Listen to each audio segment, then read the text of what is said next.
Honorable Principal, faculty, staff, students, parents, ladies and gentlemen, a very good morning to you all. Indeed, it's a great honor to be with you, the galaxy of talent graduating today and going to embark on a new journey in their respective careers. I am happy and feel honored that your college has invited me to deliver annual convocation address of this prestigious college as the chief guest. Those who are going to receive the degree today are fortunate, as we know that not every student who enters educational stream completes his education, and there are students who get dropped out. The school and college life is full of joy and learning. It is time period which creates foundation for career and most beautiful memories to cherish throughout life. Today is the day of self-appraisal, but at the same time, make us to think that where our system of education is heading towards. Can it be linked to the real life situations and enhance our skill and potential to face all forms of personal as well as professional competitions? The education system in India still has colonial legacy. We have been trained during the time of the colonial period as brown in color and white in taste. We have been generating a class of clerks. We have been generating a class of people who can serve to the others and followers. Are we reached to the time where we can see India is becoming a country of inventors? We measure talent still in India by the grades of the students, and the form of curriculum designed by our colonial master is still in place. Although some good initiatives have been taken by National Education Policy 2020, still India has miles to go to evolve its education system to attain all its development goals. Today, I will be focusing on only 2 points instead of speaking of so many things which I can discuss with you at this point of time.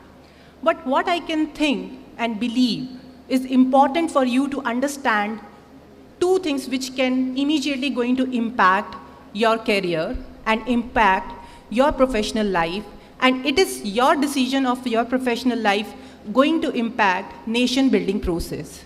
So I will be focused only on 2 points. First, your decision making and how you can contribute to a national building. Dear graduates, it is important for you to understand that every step taken in our life matters. Every decision we take matters.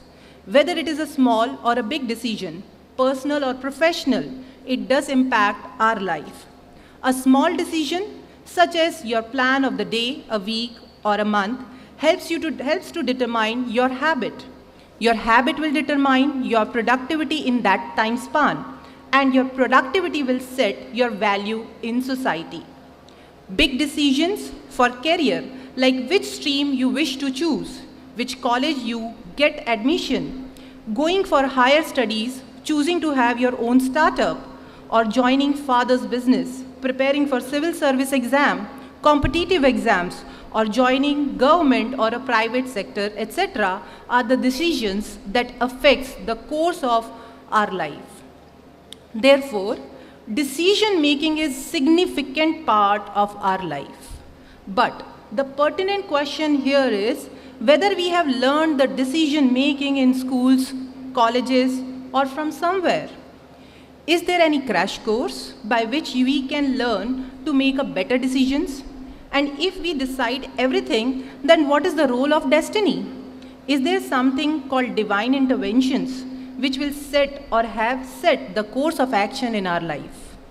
In brief, how to decode fortunes.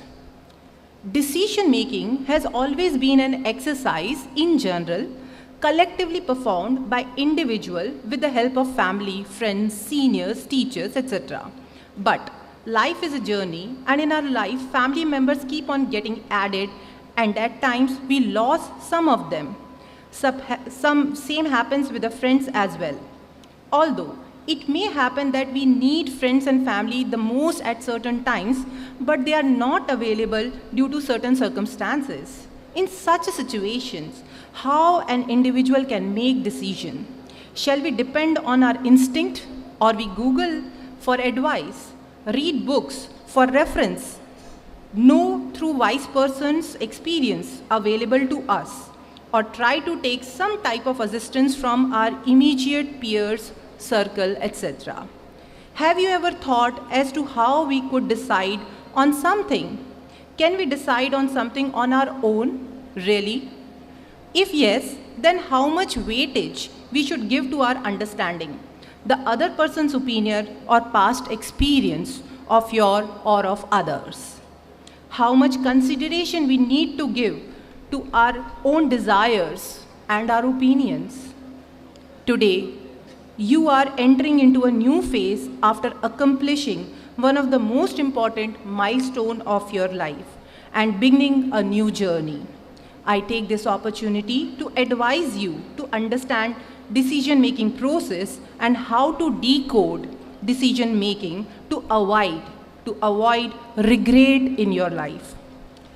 So based on my research so far, I have evolved a model, and based on that, mainly there are 4 steps in the decision making. Step 1 is related to understanding of self. What is your perspective of your own self? To understand self, please ask few questions. So there are major 4 questions which we need to ask to ourselves. Can I do this? Do I want to do this? Can I imagine what would be the adverse impact if I fail while doing this? Can I generate resources out of it? Then after, you can rate your understanding and your answers into the 3-scale rating: yes, no, and maybe. If your answer is 50% yes and 50% maybe, you can go for the first step. And if your answer is 50% no, then you should drop your idea then and there itself. If you get answers more than 50%, then go for the second step, that is called cost analysis. Cost will be in form of a time. Can you invest your time in that decision? Being away from things you like. Can you stay away from the things which you like the most? Investing money. Can you invest or arrange monetary investment from somewhere to make your decision successful? Giving up comfort zone and entering into challenge zone. Are you prepared for it? Again, scale your answer into 3 rating: yes, no, maybe. If your answer is 50% yes and 50% maybe, go for it. And if your answer is 50% yes, 25% maybe, again, and 25% no, you should rethink about it. And if your answer is 50% no, I think that decision is not going to work and you should drop it then and there itself. The third step is benefit analysis. Benefit of decision that you are going to take. Does it comprise economic, social, personal gains? If answer is yes, then go for it. Family reaction is also one of the very important and instrumental in the decision making. So we can understand the reaction of a family in 3 parts. Family will be happy and supporting. Family is indifferent to it, just accepting your decision, and family does not agree with your decision. In this step, if reaction is either 1 or a 2, that family is supportive or indifferent, there is no problem in taking that decision. But if the family's reaction is 3, then certainly you are going to make a tough decision. And to support that decision, you must follow the 4th step that will help you to overcome and stick to your decision. That is security factor. In the 4th step, you will make a security check. Is the decision going to bring financial security? Can there be emotional security to you and your near ones? Can you make your bid of your family by taking this decision? Can you do bid to your society and nation by your that action and decisions. Again, the parameters are same, yes, no, and maybe. If your answers is 50% and above, yes, then you should go for it. And if your answer is 50% no and less than that, then you should drop your decision then and there itself. After this, if your answers in all those 4 steps is above 75% affirmative, then you reach to the last part, that is identifying obstacles, threat and risk involved in the decision making and how to overcome that. Risk management. You can mentally prepare, through the risk management, you can mentally prepare yourself for upcoming hurdles in your decision and have a pre-assessment of risk involved in the decision to the remotest possible thought. This exercise will make you more alert and will psychologically increase your strength to make your decisions correct. Risk management will increase your focus on your decision and will increase your potential. There is always external and internal risk involved in every decision. You have to work on both of it. What are your weak points? Nobody knows better than you. So, to overcome that, it is most important to stick to your decision and making it successful. Decision, execution, and time management are always interlinked. It is important how long time you need to decide something. You may take a decision in a minute, or you may take a month, but always remember that do not take the decision too quickly or too slow.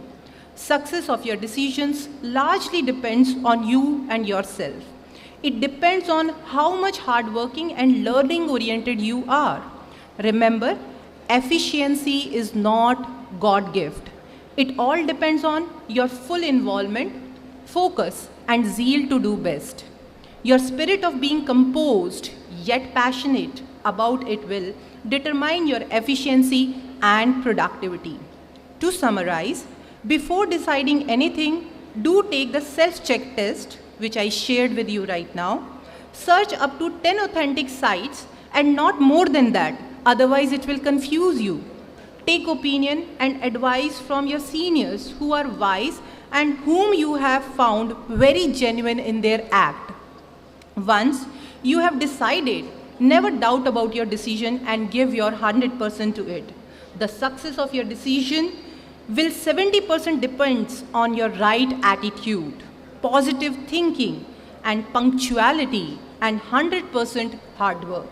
Please remember, there is no master plan for success, but you are definitely master of your plan and can make it successful. Effects of good decision making, you might see that whether I am right, wrong, confused, but definitely once you practice of making a good decision by a technical methods, you will realize that once you learn as to how to make a good decision at your individual level, gradually you will become master in decision making skills and will definitely get opportunities and will be easy for you to grab those opportunities and to use it for your own development and for the development of your team, your partners, your company, family, society, and nation at large. And as I said, once you are in a position and establish yourself a successful person, there are the expectations from the nation, from you itself. At times we think that how can me as a person can be beneficial to the nation? And we consider that there is a gap between me and my nation, but actually it is not. India expects from its young graduates to contribute in nation building. We all know India is the fastest growing economy and we have set example in the world by combating pandemic. However, as the World Bank data analysis of this June 2022, India's growth is forecasted to edge down to 7.5% in the fiscal year 2022-23. With headwinds from rising inflation, supply chain disruptions, and geopolitical tensions offsetting bouncy in the recovery of service consumptions from the pandemic. growth is expected to slow further to 7.1% in 2023-24 data, back towards the long-run potential. Do you think it is going to impact you? Certainly, it's going to impact each and every one of us. So these 2 years are going to be a tough time for India and going to be the tougher for each individual. Now, in this scenario, how can you contribute and you can be successful? If it's a problem of inflation, it's impact entire nation, business, cities, companies, and every household. But you being an earning member can help your household and can be a good human resource to your company which would prefer to sustain you, to promote you. And being a taxpayer, you can support your nation as well to combat with inflation. If the problem is of supply chain disruptions, I think this is for those who are a brilliant mind here who have not scored the highest mark, or those who are not the gold medalist but are very genuine and very good in creativity and have their own plan of action for future. If the problem is of supply chain disruption, you can think of having a startup in this line which can be cost effective and bridging the gap to ease out the requirements. While making your business, please ensure take your GST. Take your GST number, do all transactions online, and also maintaining a good bill receipt system and follow good audit system and honest audit system. And follow law governing your business and profession, whatever you choose to. Geopolitical tensions, everyone reads all political news. Keep yourself away from all controversies. Your ideology has to be only one for the coming 5 years, or maybe for the 10 or rest of your life. Being productive, productive, productive, productive. Working with the full dedication, dedication, and dedication. And keep your surroundings clean. Try to make your country the country what we feel to go, what we feel to live in. So this is our responsibility towards our nation. So by doing this all, certainly you will contribute in nation building.